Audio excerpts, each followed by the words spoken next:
로마서 7장 13절 말씀 우리 같이 한 목소리로 함께 읽겠습니다.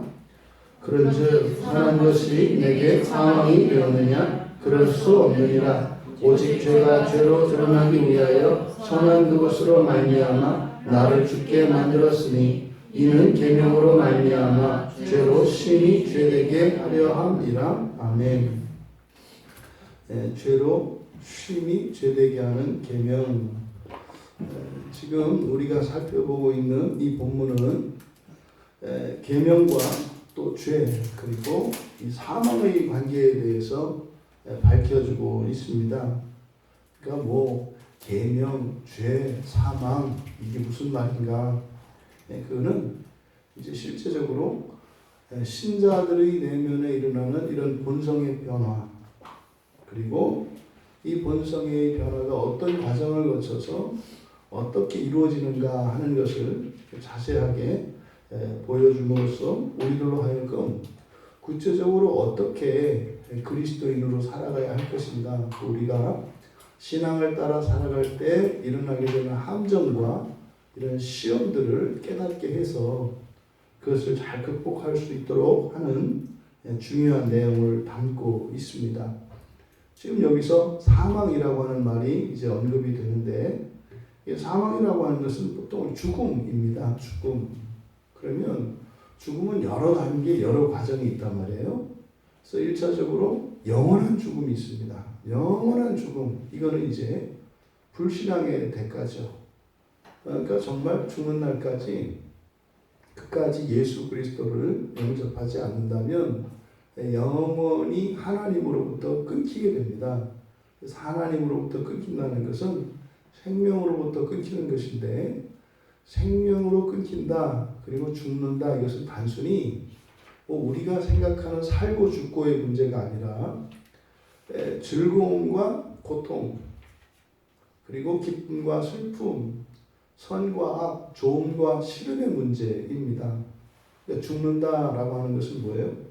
좋은 게 하나도 없이 무한히 슬프고 고통스럽고 억울하고 답답하고 눌리고 이것을 죽음이라고 하는 거예요. 죽음은 그냥 이렇게 사람이 죽어서 장례지는 게 아닙니다. 생명은 뭐예요? 좋음의 극치입니다. 기쁘고 즐겁고 좋고 행복하고 보람차고 하는 이것의 극치가 생명이에요. 그러면 하나님으로부터 끊긴다라고 하는 것은 이 세상에 있었던 모든 여러분들이 알지도 못하는 더 큰 고통과 불행, 이 모든 것들의 무한대가 죽음이 의미하는 바예요. 이것이 이제 영원한 죽음인데, 육체적인 죽음, 육체의 죽음 할 때는 영혼과 육체의 분리를 말하죠. 왜냐하면 현재 지금 저나 여러분들이나 살아있는데 이 살아있는 생명을 현재는 영혼이 담지하고 있어요. 영혼과 육체가 이렇게 있는데 영혼이 생명을 가지고 있다고요. 그래서 영혼과 육체가 분리되게 되면 육체는 그냥 나무 토막처럼 그냥 쿵 하고 넘어져요. 생명이 떨어져 나가기 때문에. 그래서 이것을 육체의 죽음이라고 합니다. 하지만 아직 영혼이 죽은 것은 아니에요. 생명이 영혼을 통해서 살아있단 말이에요. 이게 이제 육체의 죽음입니다. 또 살면서 경험하는 죽음이 있어요. 이 살면서 경험하는 죽음은 죄로부터 결과되어진 모든 악하고 참혹하고 끔찍한 모든 것들을 또 사망이라고 하는 거예요. 병에 걸렸다든지, 또 뭐 누구와 이별을 해서 큰 아픔을 겪고 있다든지, 아니면은 뭐 사업이 망했다든지, 뭐 이런 일들입니다. 그래서 원하는 일이 되지 않는, 그래서 이 세상에서 일어나는 죄로부터 결과되어지는 모든 그런 상태, 이런 상태를 또 우리가 죽음이라고 이야기할 수 있습니다. 그리고 종말론적으로는 이제 사후죠. 죽은 다음에 사람의 사후 인생에서 죽음이라고 하는 것은 지옥에 처해 있는 상태입니다. 그러니까 이렇게 죽음에 대한 다양한 지평의 그 의미들을 생각해 보면 여기에서 그 어떤 죽음도 우리에게 해당이 돼서는 안 돼요. 어떤 죽음도 해당이 돼서는 안 돼요. 영원한 죽음으로부터는 절대로 해당이 돼서는 안 되겠고. 그래서 어떻게 해요? 우리가 예수를 전하는 거예요. 예수 믿으세요. 예수 믿고 구원받으세요. 이때 하는 그 구원의 의미는 영원한 사망으로부터 피할 것을 가르쳐 주는 거예요. 그 다음에 우리가 흔히 말하는 기복신앙 있지 않습니까? 예수를 믿고 이 세상에서 잘 되기를 원하는 거. 그게 뭐예요? 우리 생활 속에 있는 죽음의 그늘을 벗겨내는 거죠. 가난한 거, 이것도 죽음의 기운입니다. 병든 거, 이것도 죽음의 기운입니다. 근데 이것들을 우리가 이길 수 있어요. 이길 수 있다고요. 그런데 이것이 이 다양한 측면의 죽음이 이게 상호 이렇게 연관되어 있습니다. 이렇게.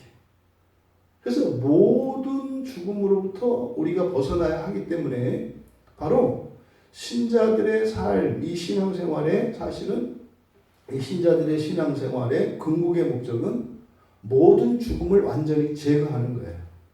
영원한 죽음으로부터 제거, 영원한 죽음을 제거하고 또 우리가 죽고 난 뒤에 첫째 부활을 외치는 이유가 뭡니까? 사후 인생에서의 죽음을 제거하는 거예요.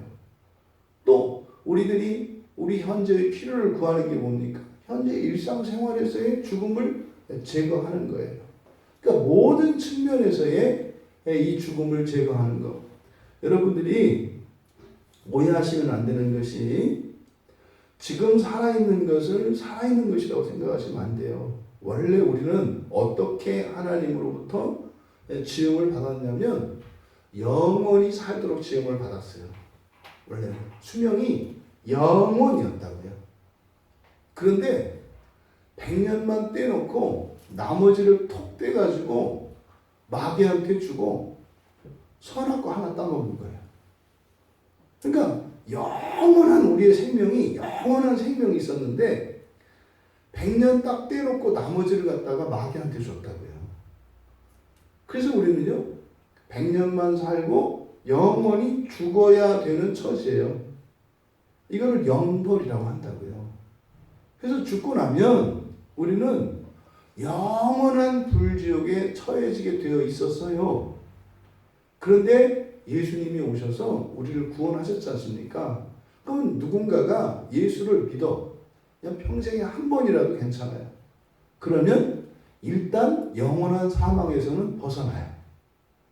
그래서 믿으면 구원을 얻으리라. 믿고 세례를 받으면 구원을 얻으리라. 그러면요, 그거는 끝이에요. 그러니까 영원한 사망은 없어져요. 근데 그게 다가 아니라고요. 근데 그동안은 마치 그게 다인 양. 아니라니까요. 모든 사망이 사라져야 해요. 저는 여러분들이 모두 다 사는 동안도 행복하게, 부유하게, 존귀하게 살기를 원합니다. 여러분 모두 다 그렇게 살기를 원합니다. 그런데 그것만을 위해서 나머지의 이런 사망의 기운들을 내버려 두기는 원하지 않습니다. 보다 더 큰 가치는 사실은 뭐예요? 아니 인생 100년보다 긴 시간 아니겠어요? 그러면요 반드시 우리는 사후 인생도 준비해야 돼요. 그리고 살면서 겪는 이런 고통과 불행보다 사후에 겪는 이것이 비교할 수도 없이 크다는 것이 성경의 가르침이에요. 이런 얘기가 제가 여러분들한테 드린 얘기가 되게 어리석은 얘기거든요. 왜냐하면 여러분들한테 저기 바깥에 있는 그 돌아다니는 그 고양이를 데려다가 구구단 가르치라고 하는 거하고 똑같은 거예요. 목사님들이 이렇게 설교하는 내용, 이런 영적인 세계에 대한 이런 설교 내용은 사실은 그런 거예요. 그냥 이 집단한 이 들고양이들을 데려다가 거기다가 구구단을 암기시켜서 구구단을 외워가지고 이걸 할 수 있도록 가르치라고 하는 것보다 사실은 더 황당무계하고 더 어려운 내용들이에요. 그러니까 이것은요, 믿음으로만 받아들일 수 있는 그런 진리입니다. 그러니까 이것은 이해되는 게 아니라 믿음으로만 받아들여져야 돼요. 그래서 우리의 옛날에 신앙의 선배들이 아이 무슨 공부를 해 그냥 믿어. 그런데도 그분들 안에 그런 신앙의 성령의 역사와 이런 신앙의 진보도 일어났던 것은 성경에서 가르치는 이 영적인 진리들은 이성으로 받아들일 수 있는 것이 아니라 믿음으로 받아들이는 것이기 때문에 오히려 그분들이 지식은 좀 모자랐을지 몰라도 더 순결하고 강력한 신앙생활을 할 수 있었던 겁니다. 지금 여기서 이 계명과 사망 그리고 이 죄의 이런 역학관계를 말하는 것은 우리들의 일상생활에 관한 것이에요. 나를 고치고 내 인생을 고치고 이게 하나님이 하시는 구원이에요. 그런데 그 구원을 못 누려. 내가 안 고쳐지고 내 인생도 안 고쳐져. 예수를 믿고 살아가는데 예수를 믿는 거나 안 믿는 거나 별반 다를 게 없어. 기껏해야 뭐 그냥 교회 한 번씩 가는 거, 성경 한 번 보고 설교 듣는 거 이게 다야. 왜 이런 일이 일어나는지를 지금 가르쳐주고 있다. 여러분들이 예수를 믿고 이렇게 설교를 듣고 성경을 보고 기도를 한다면 원래는 어떻게 돼요? 여러분 내면에 이런 본성의 변화가 계속 일어나야 되는 거고요. 여러분의 삶 속에 생생한 하나님의 일하시는 것이 경험이 돼야 돼요. 원래는. 그러면요, 누구라도 다 열심히 예수를 믿지 않겠어요? 근데 실제로 그런 일이 잘 안 일어난다고요. 그것을 죽었다 이렇게 얘기하는 거예요. 여기서 선한 것이 내게 사망이 되었느냐? 사망이 되었다는 게 무슨 말이에요? 예수 믿고 살았는데 뭐 아무 일 안 일어나더라는 거예요. 뭐 예수를 믿었더니 오히려 더 죄인 된 것 같은 죄책감만 들고 더 어렵더라는 거예요. 아니 예수 안 믿을 때는 그냥 아무렇게나 살아도 되고 내 마음대로 살면 되는데 이렇게 제한을 한단 말이에요. 뭐 일요일은 주일이라고 하더니 뭐 11시에 와서 예배 드려야 된다며 또 그건 또 안 하면 안 된다며 근데 뭐 또 한 달에 한 번은 또 저녁까지 또 예배를 드린다고 그러지 또 수요일날 금요일날 새벽에 뭐 이런 게 뭐예요? 그게 생명이에요? 사망이에요? 생명은 기쁘고 즐겁고 행복하고 가치 있는 거고 사망은 힘들고 불편하고 어렵고 고통스러운 거라니까요. 물어봐야 돼요. 그러니까 예수를 믿고 하나님의 말씀을 듣기 시작했는데 더 어려워지기 시작했다. 이거를 선한 것으로 죽었다 이렇게 얘기하는 거예요. 여기서 선한 것이 내게 사망이 되었느냐? 이렇게 물어보는 것은 죽었니? 살았니? 이걸 물어보는 게 아니죠. 사망의 원인을 얘기하는 거예요. 선한 것이 과연 사망의 원인이겠느냐? 이렇게 묻는 거예요. 그럼 여러분 스스로에게 물어보세요. 여러분들이 예수님을 믿고 기독교인이 되고 말이죠. 세례를 받고 이렇게 살아가는 그 이후에 여러분들의 삶 속에 오히려 신앙 때문에 힘들고 어렵고 불편한 적이 있었나 없었는가 생각해 보란 말이에요. 다 있어요. 누구나 다 있다고요. 이걸 지금 사망이라고 얘기하는 거예요. 그런데 그게 당신이 예수를 믿었기 때문에 그렇게 된 것이겠느냐라고 묻는 거예요. 지금 여기서는 율법과 계명으로 나누어서 이야기를 합니다. 율법과 계명은 바로 앞에 12절에서 그랬잖아요. 율법도 계명도 다 거룩하다. 근데 지금 계명이 여기서 지금 논의의 주제가 되는 것은 계명이에요. 율법은 우리를 생명으로 이끄는 거예요. 서두에 말씀드렸던 것처럼 무한한 생명을 살게 되었던 우리가 100년만 남겨두고 나머지는 다 죽음으로 꽉 찼다고 그랬어요. 근데 율법은 어떻게 하는 거예요? 죽음의 자리에 생명으로 계속 채우는 거예요. 주유소에 가서 여러분들이 이렇게 기름을 넣는 것처럼 텅 비어있는 기름통에다가 기름을 넣는 거. 그때 기름이 뭐예요? 율법이라는 거예요. 그러니까 하나님의 율법은 우리를 생명으로 인도해요. 그래서 그 연료탱크에 기름을 가득 채우게 한다고요. 끊임없이 하나님의 은혜가 공급돼서 죽지 않는 영원한 삶을 살게 하는 목적이 율법이에요. 그런데 그 율법을 실제적으로 지키는 구체적인 지침들, 이것을 계명이라고 한다. 근데 문제는 여기서 생기는 거예요. 율법은 우리를 생명으로 인도해요. 그런데 율법을 잘게 쪼개서 이제 이것을 구체적으로 어떻게 지키고 실천할 것인가의 구체적인 실천 지침으로서 우리에게 주어졌을 때, 그럼 그거를 계명을 다 지키면 율법을 지키는 거니까 이 계명을 지킬 때마다 생명이 자꾸 늘어나야 되잖아요. 생명이 늘어난다는 건 뭐예요? 좋다는 거예요. 즐거워지고 기뻐지고 좀 잘 나가게 되고 뭐 이런 거예요. 이게 지금 생명이에요. 여기서 말하는. 그런데 계명을 지키면 지킬수록 아니 100년 남았던 이 생명조차도 빠지는 것 같단 말이에요. 그나마 이렇게 내 재미도 없어진다 이 말이에요. 그런 일이 일어나요. 예수 딱 믿고 나면은 옛날에 재밌었던 게 안 재밌어진다니까요. 그건 일어나요. 이걸 지금 얘기하는 거죠. 그러면 이렇게 우리가 경험하는 사망, 이런 사망, 이것은 계명으로 말미암은 것이 아니다. 계명으로 말미암은 것이 아니다. 요 얘기를 지금 하는 거예요. 그러니까 여러분들이 가지고 있는 신앙, 그리고 우리를 구원하신 예수, 또 그분의 말씀, 또 구약에 기록된 하나님의 이 모든 말씀이 결코 사람을 불행하게 하거나 힘들게 하는 일은 없다는 거예요. 사실 그것은요, 맨 처음에 죄가 이 세상에 들어올 때 그 일이 일어난 겁니다. 시작이 된 겁니다. 다만 완급과 때를 조절하는 거예요. 누가? 마귀가요.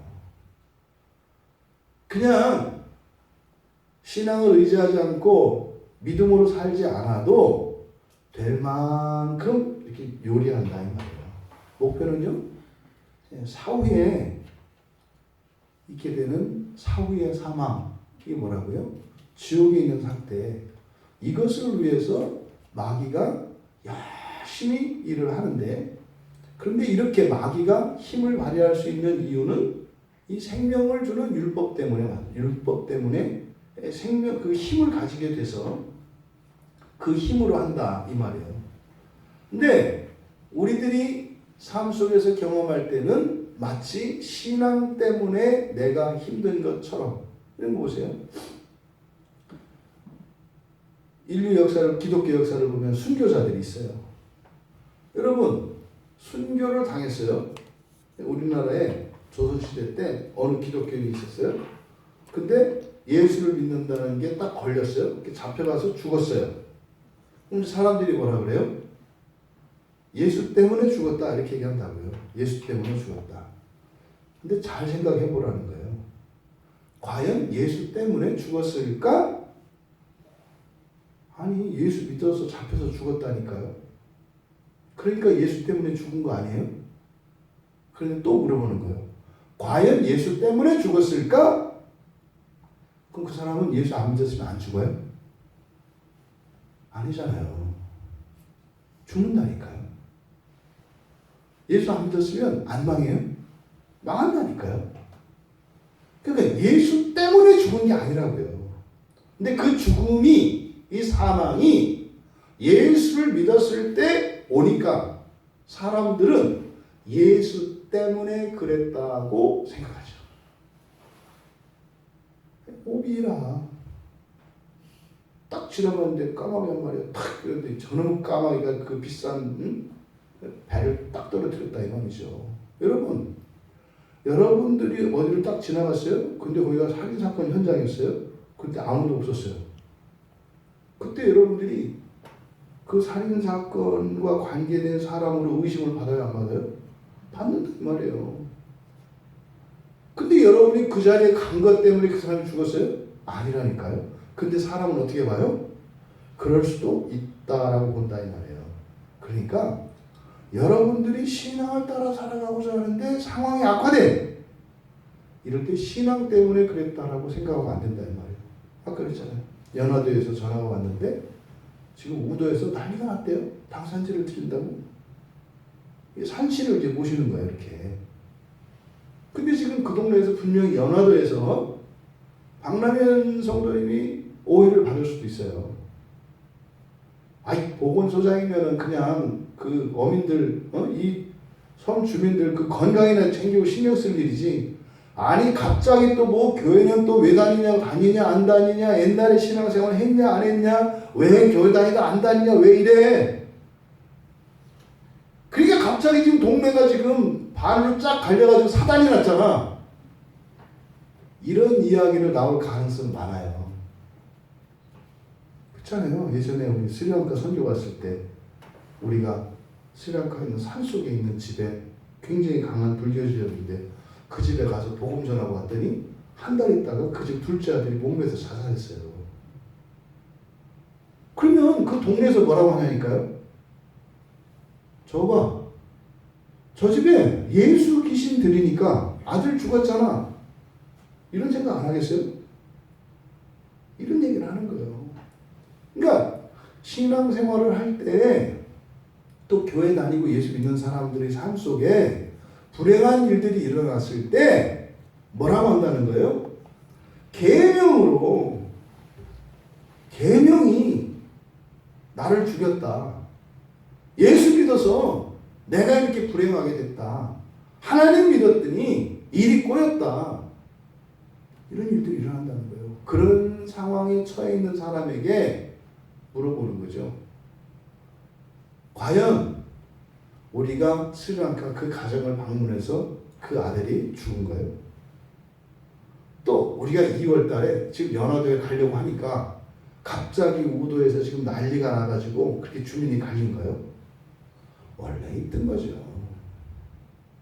그 안에 있던 거죠. 아주 태고 쪽부터 있었죠. 아담이 죄를 지었을 때 이미 사망이 100년을 빼고 그냥 무한대로 사망이 이 세상에 쏟아졌어요. 그런데 그런 일이 왜 안 일어나요? 하나님의 억제하시는 은혜라고 하는 거예요. 우리의 무엇과 상관없이 그냥 일상생활을 지속해. 이거를 은혜라고 생각하는 사람들이 없어요. 근데요, 잃고 나서야 알죠. 그러니까 있을 때는 감사한지 모르다가 잃어버리고 나서야 은혜인 줄 깨닫게 되는 이것을 억제하시는 은혜라고 해요. 해가 안 떨어지잖아요, 하늘에서. 예? 별이 막 지구로 막 쏟아지지 않잖아요. 뭐예요? 하나님의 은혜라고 이런 것들이. 아니, 얼마 전에 저 인도네시아에서 막 그 홍수가 나고 해리나 난리가 났잖아요. 그때 불행이 막 쏟아진 것이 아니라 원래는 뭐예요? 평소에 하나님이 억제하신 은혜다 이 말이에요. 그럼 또 우리는 거기서 또 생각을 또 그래요? 그럼 왜 내가 억제하다가 왜 안 해요? 이렇게 한다 말이에요. 그 어차피 그 하나님이 억제 안 해서 그래. 할 수 있는데 한다며. 뭐예요? 구원을 위해서 그러시는 거죠. 아멘. 구원을 위해서. 더 큰 구원을 위해서 일상의 어려움을 하나님께서 거두실 때가 있어요. 억제하시는 은혜를. 그러면 갑자기 병도 나고 사고도 당하고 슬픈 일도 생겨요. 근데 하나님이 억제하시던 은혜를 거두실 때는 더 큰 위험이 있거나 더 큰 위험을 막기 위해서이거나 또 우리를 새로운 차원으로 올리시기 위할 때 이런 일이 일어나요. 그러니까 이게 위기의 순간인데 위기의 순간에 그런 일이 일어나요. 무슨 말이에요? 내가 죽을 수밖에 없는 상황이야. 그때 어떻게 해요? 이런 거죠. 저 앞에 가면 다리가 끊겼어요. 제가 가면 죽어요. 근데 어떻게 해요? 엔진을 고장시키는 거예요. 엔진에서 갑자기 팍 하고 터져서 불나가지고 어떻게 해요? 나 살려라 하고 차 놓고 도망갔단 말이죠. 차 한 대 날렸어요. 이거 보험도 안 돼. 얼마나 억울해요. 그런데 조금 이따 알게 되죠. 그게 너무나 다행이었다는 걸. 왜요? 만약에 엔진이 불나지 않았더라면 나는 끊긴 다리에 빠져 죽었어. 이런 거예요. 그래서 그리스도인들의 삶 속에 하나님의 억제하시는 은혜를 거두셔서 이런 불행한 일들이 일어났을 때 도대체 이 다음에 무슨 일이 있었기에 하나님께서 이런 일들을 허용하신 것일까? 이렇게 생각을 해야 되는 거예요.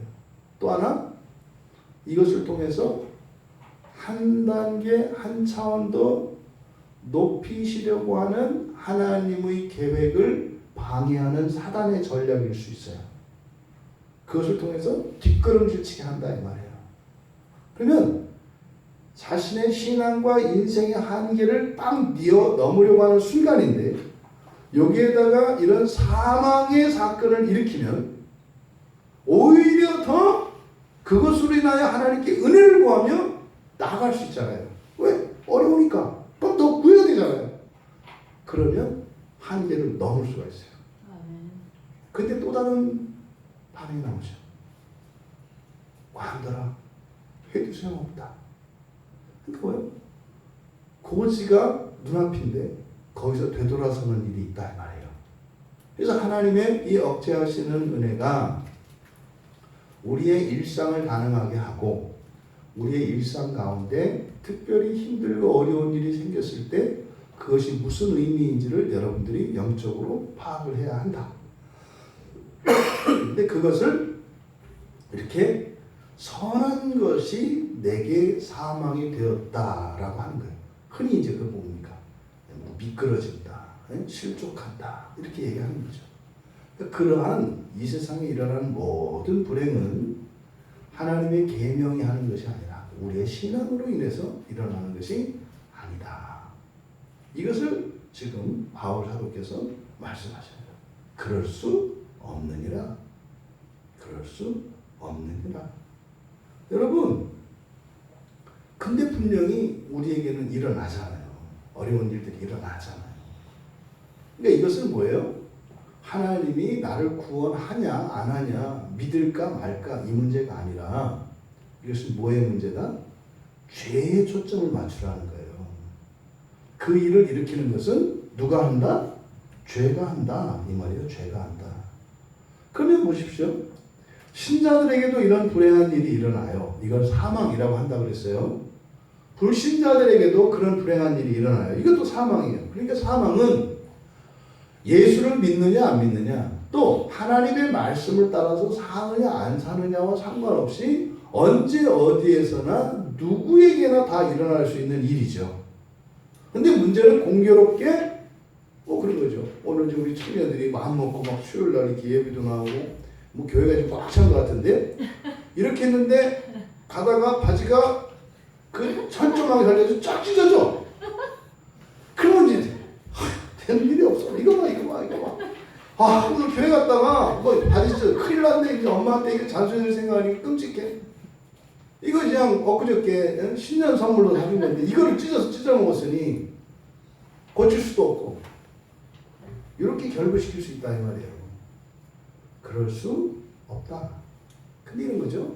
바지를 찢어 먹었으니 얼마나 속상해요. 예수를 믿는 사람과 예수를 믿지 않는 사람 또 이렇게 하나님의 말씀을 따라 살고자 했던 사람과 그렇지 않았던 사람에게 이런 불행한 일, 사망이 발생했어. 둘 다 옷 찢어 먹은 건 똑같아. 둘 다 사망이요. 근데 달라요.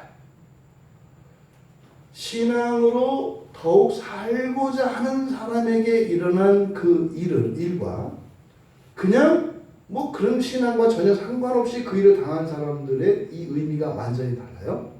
신앙과 상관없이 살다가 생활하다가 그런 일이 일어났으면 그냥 바지 하나 찢어 먹은 거 맞아요.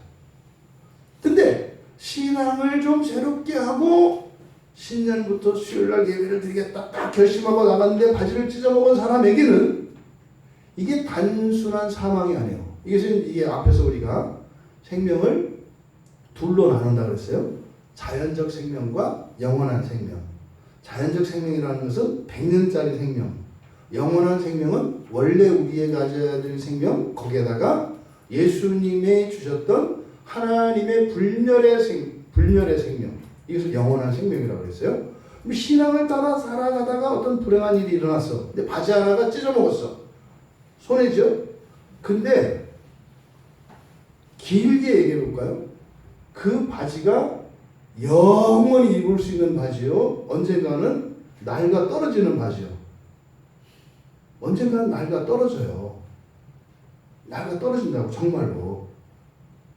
그리고 안 낡아 떨어져도 우리 몸이 감량이 있질 않아서 그거 어차피 영원히 같이 지내지는 못해.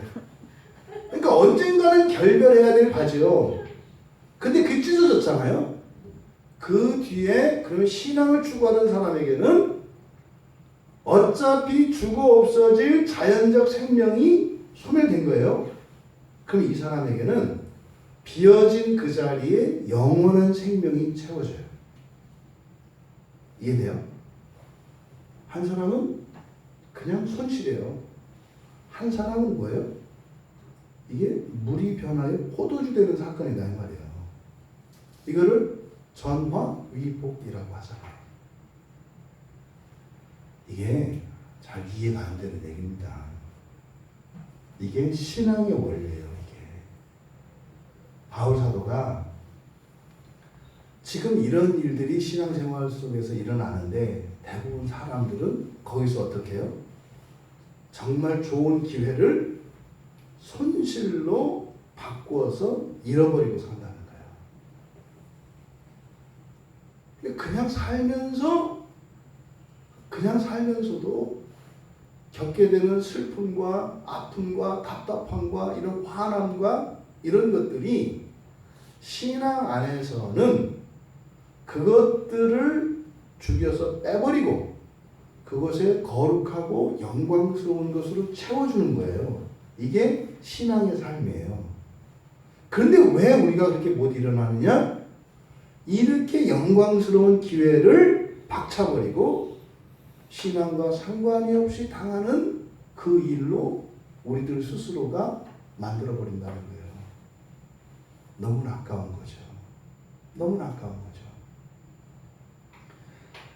그래서 신자들이 하나님의 말씀을 따라서 살고자 할 때 일어나는 이런저런 사망의 사건들, 불행하고 힘든 고난의 사건들, 이것을 내가 이렇게 하려니까 어렵다 이렇게 갈 것이 아니라 그것을 극복하라는 거예요.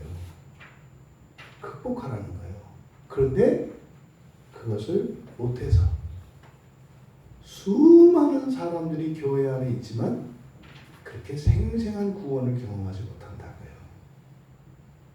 내 인생은 내가 알아서 살아야 되고 교회 생활은 또 따로 해야 되고 힘들다고 느껴진다 이 말이에요. 지금 굉장히 중요한 신앙의 원리를 여기서 말씀하고 있습니다. 지금 이때 당시의 교인들이 이렇게 오직 믿음으로 구원, 예수를 믿으면 구원 이렇게 하니까 어떤 일이 일어났다고 그랬어요? 율법을 폐기시키려고 하는, 그러니까 무용론이죠. 율법 무용론이 들고 일어났다고. 이게 지금 오늘날 교회 상황도 비슷해요. 더 이상은 우리가 구약에 이런저런 율법들을 지킬 필요 없다. 맞죠? 문자적으로 지킬 필요는 없죠. 하지만 그 의미, 그 가치는 우리가 가져야 되는 거죠. 근데 오늘날 이런 율법 무용론이 오늘날 한국 교회도 있다고요. 지금 그거에 대해서 경고를 하는 거예요. 안 지켜도 된다. 무슨 말이에요? 믿어서 종말에 이르는 구원은 안 지켜도 돼요. 네, 종말에 누구나 다, 믿는 사람은 누구나 다 구원받는 그 구원은 교회 안 나와도 되고요. 기도 안 해도 되고요. 성경 안 봐도 돼요. 설교 안 들어도 돼요. 그리고요. 막 죄 짓고 막 살아도 돼요. 돼요. 성경이 가르치네요. 여러분이 예수를 믿고 세례를 받았다면 종말에는 구원을 받아요. 그런데 종말까지 가는 시간이 녹록지 않다는 것을 잊으면 안 돼요. 그 종말에 이르는 길이 쉽지 않아요. 거기에 뭐가 있다고요? 지옥이 있다니까요. 예수님이 우리에게 주신 복음은 예수를 믿고 구원에 이르는 그 세례를 받으면 바뀌지 않는 불변하는 그 구원에 대해서 얘기하신 게 아니에요. 이거는 이미 구약 성경에 다 나온 거예요. 언약 안에 있으면 이스라엘 백성이면 할례를 받으면 그건 안 바뀌어요. 근데 예수님이 말씀하신 구원은 그게 아니라 그러면 그건 하나님이 하시는 일이거든요. 하나님이 하시는 그것에 대해서 얘기한 게 아니라 우리들이 이루어야 하는 구원에 대해서 예수님이 말씀하신 거예요. 근데 이 지옥의 강을 건너는 것이 보통 사람들은 뭐라고 생각해요? 믿음이라고 생각을 해요. 맞죠? 믿음이 있어야 율법을 통해서 주시는 그 은혜를 받을 수가 있어요. 근데 그걸 믿음이라고 하면 안 돼요. 지옥을 건너는 그 다리에 소용되는 것은 뭐예요? 계명이라고요. 계명이라고 하는 다리가 지옥불 사이에 이렇게 쭉 일자로 나 있는 거예요. 근데 그 계명을 밟고 가기 위해는 믿음으로만 갈 수 있어요. 구약의 백성들이 실패한 것은 계명이 주어졌잖아요. 율법이 주어졌어요. 그러니까 그 지옥을 건널 수 있는 길이 났거든요. 근데 이들은요, 믿음을 이해하지, 믿음으로 가야 되는데 그것이 아니라 나의 힘과 의지로 하려고 거기 갔다 이 말이에요. 거기는 그렇게 건널 수 있는 곳이 아니에요. 믿음으로 가야 돼요. 하지만 믿음으로 따라가는 길은 어디예요? 계명이라고요. 그 계명의 길을 따라가야 지옥의 연단을 거치지 않아요. 왜? 왜 그러냐? 왜 그러냐? 율법과 계명은 거룩하고 계명은 의롭고 선하다. 12절에서 이야기했어요. 의롭고 선하다. 뭐가요? 계명이. 그럼 무슨 말입니까? 계명을 따라 걸어가면은요, 우리가 어떻게 된다고요? 의롭고 선하게 돼요. 그 길을 따라가면. 근데 그 길은 우리의 힘으로 갈 수가 없어요. 거기는 오직 믿음으로만 가요. 왜요? 하나님께서 은혜를 주셔서 힘을 주시고 우리들의 존재를 변화시키시면서 걸어갈 수 있게 하시니까. 그러니까 믿음으로만 우리 안에 변화가 일어나요. 근데 길은 계명이라고요. 그러면 그 길을 따라가면 어떤 일이 일어나느냐? 이게 사실은 뒤에서 말하는 거죠. 맨 뒤에, 이제 뒤에 나오는 얘기가 뭡니까? 계명으로 그럴 수 없느니라 오직 죄가 죄로 드러나기 위하여 선한 그것으로 말미암아 죽게 만들었다. 또 계명으로 말미암아 죄로 심히 죄 되려고 한다. 그 뭡니까? 그 계명을 따라서 가면은요, 이게 선한 길이거든요. 의로운 길이거든요.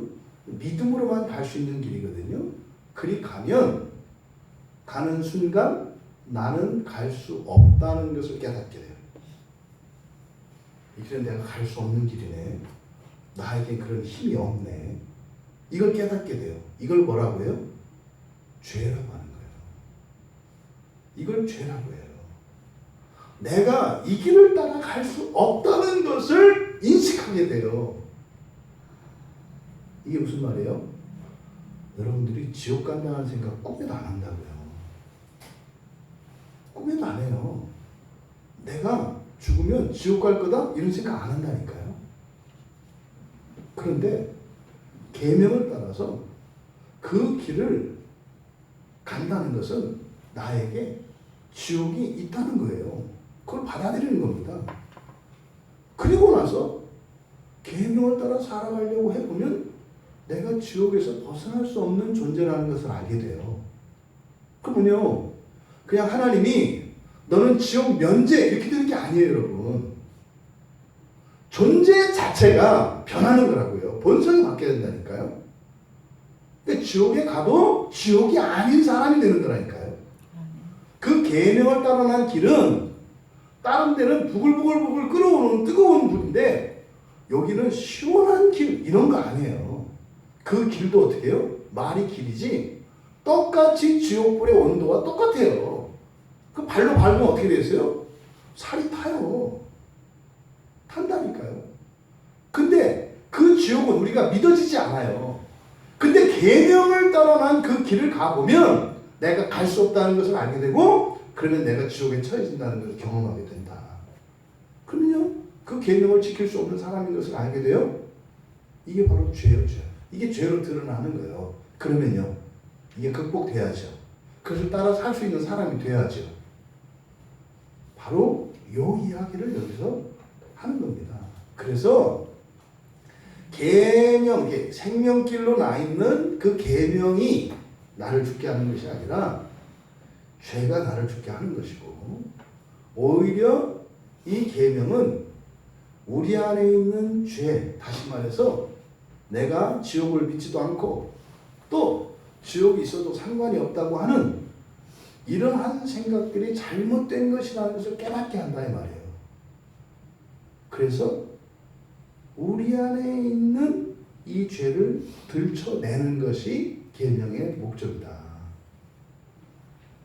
그러니까 계명을 지키느냐 안 지키느냐가 중요한 게 아니라 이 계명은 목적이 뭐다? 우리 안에 죄를 드러내는 것이 목표다. 왜?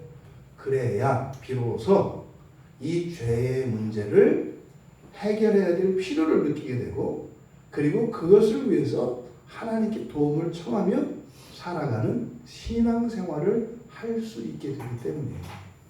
근데 이런 율법 무용론자들은 이거를 싹 없애버리니까 우리가 우리 안에 있는 죄가 드러나질 않아요. 그러니까 기껏해야 뭐예요? 그냥 착하게 살아라. 네? 이웃 사람들 도우면서 살아라.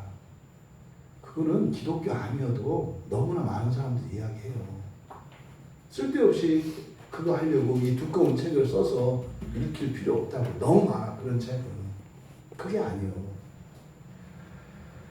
여러분, 이 계명으로 말미암는 사망의 목적은 그러니까 뭐겠어요? 이 계명으로 말미암는 사망.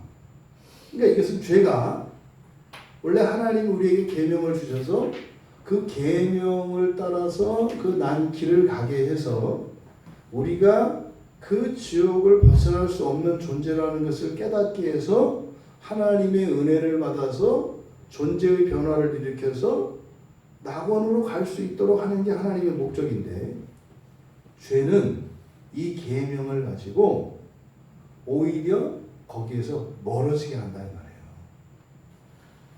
야, 계명의 표면 온도가 지옥의 표면 온도와 똑같아. 계명을 밟는 순간 지옥에 들어가는 거하고 똑같아. 너 생각해봐. 야, 그 지옥 위에 이렇게 철판이 하나 있는데 그 철판이 안 뜨거울 거라고 생각해? 야, 그런 거 있으면 내가 가겠다. 너 지옥에 빠뜨려서 죽이려고 거기가 생명길이라고 그리 가라고 하는 거야. 죄가 이 안에서 이렇게 속삭여요. 너 계명대로 살면 살 것 같지? 야, 너 똑같아 지옥이나. 너 그렇게 계명을 지키면서 인생을 살아가면 그 순간 지옥 된다 야. 너 먹고 싶은 거 마음대로 못 먹고 하고 싶은 것도 마음대로 못 하고 벌써 생각만 해도 지끈지끈하지 않니?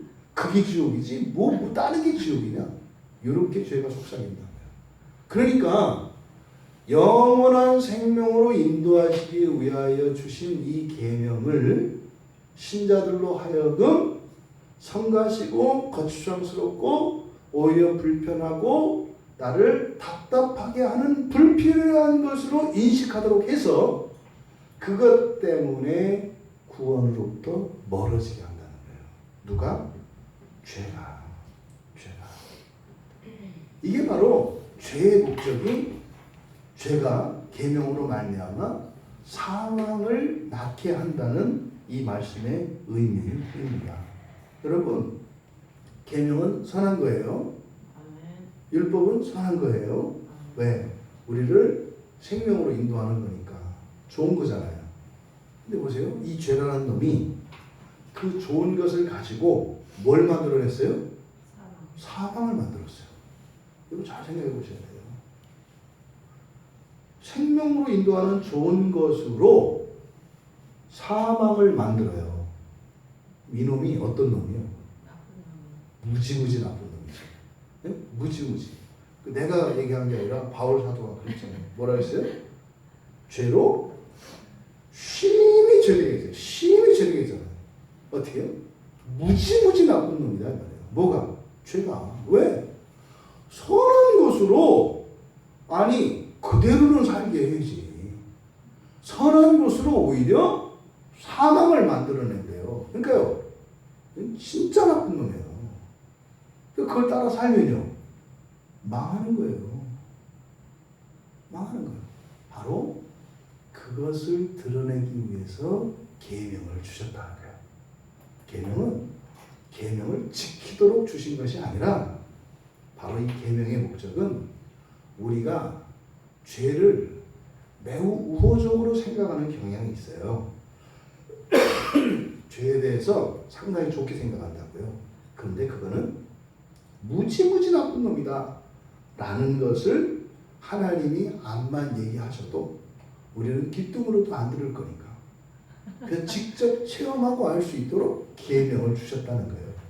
그래서 이 계명을 이용해서 죄는 자기가 들통나잖아요. 죄가 들통난다, 드러난다는 것은 무슨 의미냐면 여러분들이 그것을 하나님께 죽여주세요. 이렇게 소원을 품게 되는 것을 죄를 드러낸다고 하는 거예요. 그러니까 들통나면 죽어요. 그러니까 이것을 감추기 위해서 어떻게 해요?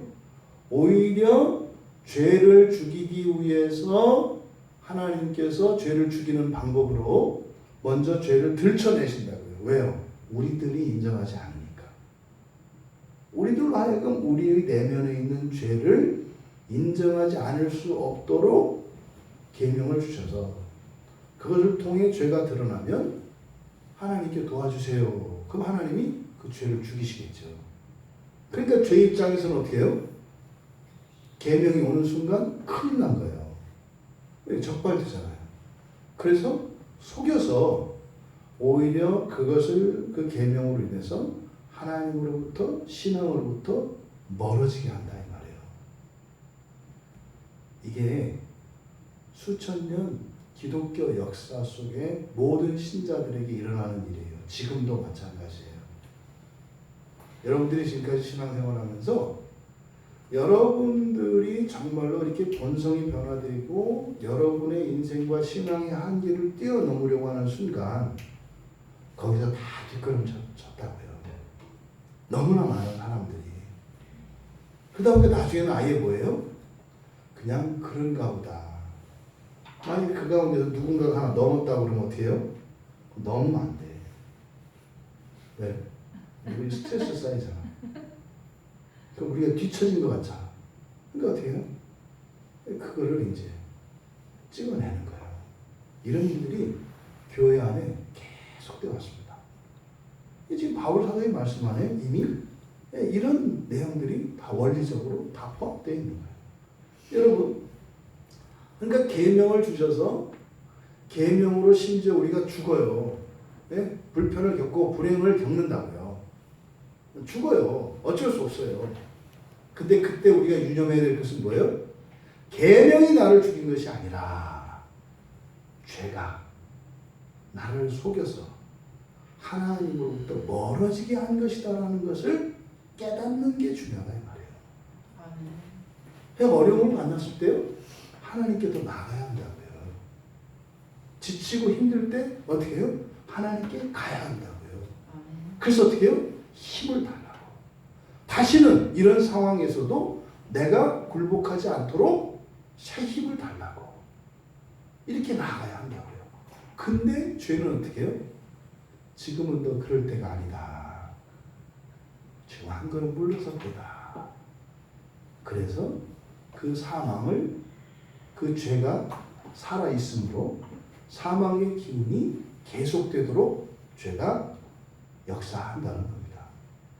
그런데 어쨌든 그렇게 우리가 계명으로 말미암아 죽어요. 그래서 하나님을 원망하고 불평할 수도 있어요. 그리고 더 이상은 이런 율법은 지킬 필요 없다라고 하는 이런 율법, 무용론, 폐기론 이런 것들을 만들어낼 수 있어요. 여러분, 율법을 지키지 않아도 된다고 할 때 우리의 삶 속에서 일어나는 일은 어떤 일이 일어날까요? 더 거룩해지는 일이 일어날까요? 더 죄된 일이 일어날까요? 당연히 죄를 짓는 일이 일어나요. 그러니까 율법을 지켜야 한다, 말아야 한다 이렇게 그거를 이게 뭐 무슨 그 교리적으로 따지지 말고 그러면 율법을 완전히 없애버렸을 때 어떤 일이 나에게 일어날 것인가를 자기 자신에게 적용해 보면 돼요. 그러니까 이거를 법으로서 지켜야 한다 말아야 한다 하지 말고 이거를 안 지키면 과연 나에게 어떤 유익이 있는가? 그러거든요. 여러분이 성경 안 보고 기도 안 하고 설교 안 듣고 예배 안 드리면 뭐 좋은 일 일어나요?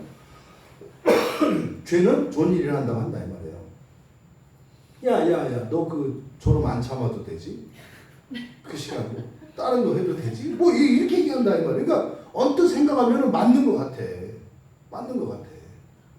근데 결코 우리가 하나님을 추구하는 일을 게을리 했을 때 그 시간과 그 힘으로 어떤 생산적인 일을 하는 일은 없어요. 절대로. 속지 말라 그랬잖아요. 예배를 빠지고 무엇을 하면 이게 뭐가 나한테 도움이 될 것 같은데 천만에 이게 아니라 하는 건 똑같은 거예요. 사람의 실력과 능력은 바뀌는 게 아니에요.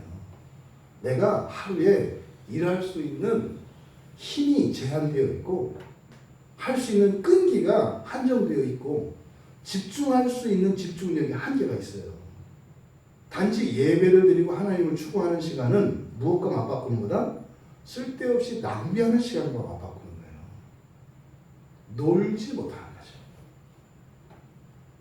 성경을 보고 설교를 들으면 쓸데없는 짓을 못하게 돼요. 쓸데없는 짓을 안 하고 살면 설교 듣고 기도하고 성경 보고 살았다는 걸 알게 돼요. 근데 설교 못 듣고 성경 안 보고 기도 안 하고 살았던 한 주일을 돌아보면 쓸데없이 허비한 시간이 많다는 걸 알게 돼요. 여러분 절대로요. 우리가 신앙을 위해서 여러분들이 시간을 사용할 때 그것이 여러분의 일상생활에 꼭 해야 되는 일들을 방해하지 않아요. 절대 방해하지 않아요. 근데 죄는요 그렇게 한다니까요. 대표적인 예로 학생들 얘기하잖아요. 월요일날 1교시부터 시험이야. 그럼 어때요? 주일날 뭐 우리 교회는 예배 시간이 기니까 최소한 3시간은 돼. 3시간이면 한 과목 칠 수 있어. 그러면 그러니까 3시간을 공부하는 거하고 공부 안 하는 거 이렇게 비교하거든요. 공부하는 것과 이미 오류 속에 빠져든 거예요. 그 시간에 공부하면 다른 시간에 공부했을 시간에 딴짓할 거예요. 이거만 바꿔치기 해놓는 거 이렇게 교묘하게 속이는 거지. 죄가 하는 일이 이렇다고요. 그러함에도 하나님께서 다 하시고 계명을 우리에게 주셔서 그 주신 목적이 죄를 드러내는 거예요. 우리는 그걸 깨달아야 되는 거예요. 그러면 그러니까 하나님이 계명을 주신 목적, 죄가 심히 죄가 되게 하려 함이라. 그 목적이 뭐겠어요? 그 죄의 대가와 그 음모가 무엇인지를 알게 하는 거예요.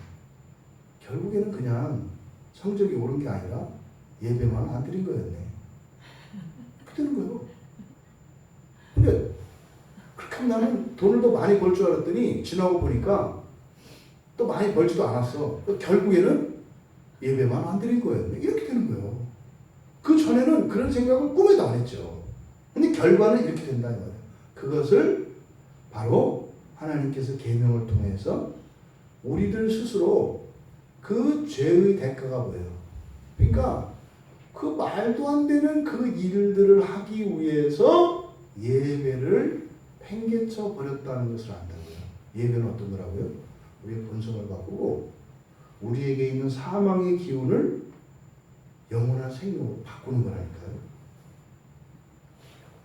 자동차에다가 기름을 넣는 거라니까요. 근데 그것 때문에 그냥 아무 쓸데없는 짓을 하느라고 차에 기름이 떨어졌다. 그러니까 이 죄의 대가라고 하는 것이 엄청나게 크다고 하는 사실을 알게 하고 또 이 죄의 음모가 얼마나 교만한가 하는 것을 알게 합니다. 또 두 번째로는 신자들이 죄에 속고 있다는 사실을 부인할 수 없게 합니다. 이 계명을 통해서 우리가 계명을 지키지 않으려고 하고 또 계명을 지키지 않아 그것을 위해서 손해를 봐. 그런데 이것이 옛날에는 뭐 아무리 누가 얘기를 해도 나는 안 줄 알았더니 내가 그렇게 살고 있다는 것을 인정하게 된다 이 말이에요. 그럼 어떻게 될까요? 비로소 죄를 혐오하게 돼요. 비로소. 내가 손해보는데 여러분들이 손해본다고 생각 안 하니까 죄를 짓는 거예요. 죄를 짓는 일은 이렇게 도덕적으로 선하고 악하고 이런 게 아니라니까요. 나의 문제예요. 생명과 사망의 문제라니까요. 짧게는 살아가는 인생 동안, 길게는 사후 인생에까지. 이게 지금 이 사망과 생명이라고 하는 이 부분이 그렇게 녹록한 게 아니에요. 그러면요, 엄청난 손해라는 것을 깨닫게 되면요, 죄를 혐오하게 돼요. 여러분, 믿지는 일 계속 해요? 안 하잖아요. 아니, 어떤 친구가 둘이 한 번씩 야, 이번에 네가 밥 사고 다음에 내가 밥 살게. 샀어. 다음에 만났어. 아, 미안. 이번에는 없네. 이번에 네가 밥 사면 다음에 내가 꼭 살게. 다음에 또 왔어. 아, 나 진짜 왜 이러나 몰라. 오늘 또 내가 지갑이 없다? 다음번에 걔하고 서로 한 번씩 밥 사기로 할까요? 안 할까요? 하지 말아야지. 하지 말아요. 나중에 어떻게 해요? 걔가 밥하면 너 혼자 먹어? 이렇게 하는 거예요. 그러니까요, 만나지 마라 이렇게 얘기 안 해도 계속 그 친구한테 당하면 본인이 선언해. 엄마, 나 이제부터 누구랑은 절대로 밥 안 먹어. 이거는 맨날 밥 한 번씩 사자 그러고 지금 내가 100번도 더 샀는데 한 번도 산 적이 없어. 그거 어떻게 돼요? 싫어진다니까요. 죄가 그런 거예요. 왜 누가 그래?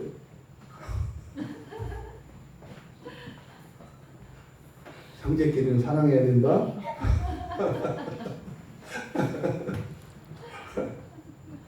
동생은 그럴 수 있어. 근데 우리가 죄를 의지적으로 끊어내려고 할 것이 아니라 전인격적으로 죄를 경험해야 돼요. 그게 바로 뭐예요? 계명이 우리에게 주어진 목적이다 이 말이에요. 그랬을 때 죄를 심히 죄되게, 그러니까 명확하게 죄가 무엇인지를 알도록 하셔서 그 죄와 결별할 수 있도록 우리에게 주신 것이다. 여러분, 죄로 심히 죄되게 하는 계명, 그 계명은요, 이거를 그대로 지켜야 할 것이냐 말아야 할 것이냐 이것이 중요한 것이 아니라 이 계명들을 통해서 내 안에 생명을 추구하지 않고 오히려 사망으로 가게 하는 그 힘을 깨닫게 합니다. 그 다음에 우리가 해야 될 일은 뭐예요? 주님께 의지하는 거예요. 은혜를 구하는 거예요. 그러면은 그 계명이 더 이상은 나에게 계명이 아니라 나의 그냥 본성이 되어버립니다. 그러면 우리 존재 자체가 변화돼요. 여러분, 예수를 잘 믿고 살아간다고 해서 이 세상의 모든 재미와 즐거움을 잃어버리게 될 것이다. 절대 그런 생각하지 마세요. 여러분들이 정말 예수를 잘 믿으면은요, 가장 재미있고 가장 즐겁고 가장 기쁘고 가장 만족스러운 인생을 살 수 있어요. 정말로. 근데 죄는요, 아니야. 저 목사라 그래. 목사니까 잘해. 목사. 계속 속삭인다 이 말이에요. 정말 예수 그리스도께서 주신 그 영광스러운 복음의 구원이 더 이상은 죄의 속임으로 우리가 방해받지 않기를 바랍니다. 아멘. 그래서 하나님의 계명을 따라 살고자 할 때, 그리고 계명을 주신 하나님의 참 뜻이 어디 있는지 깨달아서 내가 이렇게 도덕적으로 선하고 악하고 하나님의 말씀을 잘 지키고 못 지키고 이것이 아니라 우리 각자의 내면에서 하나님이 주시려는 생명으로부터 멀어지게 하는 이 죄가 무엇인지를 발견하고 그런 죄를 죽이며 하나님의 은혜로 날마다 새로워지는, 그래서 정말 예수를 따라 살아가는 삶의 영광과 기쁨이 우리 일상생활 속에서 자연스럽게 고백될 수 있는 우리 모두가 되시기를 주님의 이름으로 축원합니다. 우리 잠깐 말씀을 생각하며 기도합시다. 여러분, 구약에 있는 이런 율법과 계명들을 꼭 지켜야 하는 거 아닙니다. 안 지키셔도 돼요.